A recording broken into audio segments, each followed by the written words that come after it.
இந்த கதைய ஏற்கனவே நீங்க கேள்விப்பட்டிருப்பீங்க. இருந்தாலும் நான் ஒரு வாட்டி சொல்றேன் கேளுங்க. ஒரு புத்திசாலி கழுதைக்கும், முட்டாள் கழுதைக்கும் உள்ள வித்தியாசம் என்ன தெரியுமா? ஒரு முட்டாள் கழுதை ரோட்ல நடந்து போயிட்டுருக்கு. அதுக்கு கீழ ரூ. 500 நோட்டு ஒண்ணு கிடைக்குது. அந்த ரூ. 500 நோட்ட அது ஒரு சாதாரண பேப்பர் தான் நெனச்சு சாப்பிட்ருது.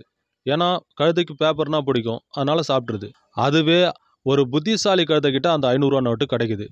அந்த நோட்ட அது சாப்பிடல. ஏன்னா, அந்த நோட்ட சாப்பிட்டா அது ஒரு நோட்டோட போயிடும். ஆனா, அந்த ரூ. 500 நோட்டோட வேல்யூ தெரிஞ்சு, அத பழைய பேப்பர் கடையில எடுத்து போய் குடுத்து, 50 கிலோ பழைய பேப்பர அது வாங்கி வச்சு, மாசம் ஃபுல்லா சாப்பிடுது.